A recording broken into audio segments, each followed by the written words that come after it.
Boaz, in all of his kindness, has now provided in significant ways for Ruth and for Naomi.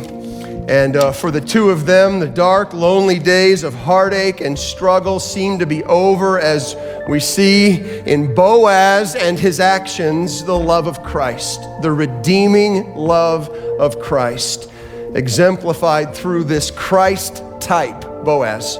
But the truth is you. You are a part of this story as well. The truth is, as God sovereignly deals with two hurting widows and a good, godly landowner and a barley harvest more than 3,000 years ago, God, had his eye on you. He knew you would need rescued. Then Naomi, her mother-in-law, said to her, to Ruth, "My daughter, shall I not seek security for you, that it may be well with you? Now is not Boaz our kinsman redeemer, our closest relative, with whose maids you were, with whose maids you've been working, in other words? Behold, Ruth, he winnows barley at the threshing floor tonight. Wash yourself, therefore, and anoint yourself, and put on your best clothes, and go down to the threshing floor, but do not make yourself known to the man until he has finished eating and drinking.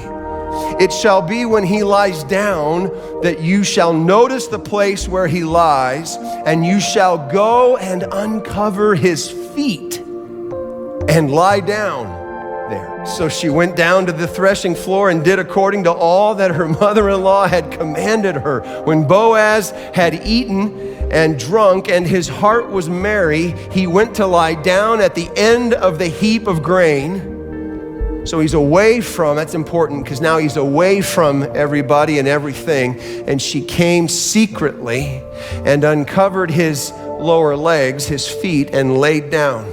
And it was her communicating to Boaz her openness and her receptivity to him covering her with his garment. So spread your wings. So spread your covering over your maid, for you are a close relative. Kinsmen redeemers provided refuge. They provided rescue. Boaz portrayed again as a Christ type. Boaz and Ruth get married, and they have a son. And because of that son, Obed, the line and the lineage of Messiah was preserved. As God has his eye on you, and as God provides for you a redeemer through his sovereign and providential hand that's always good, he was doing it then, he's doing it now. It's absolutely amazing.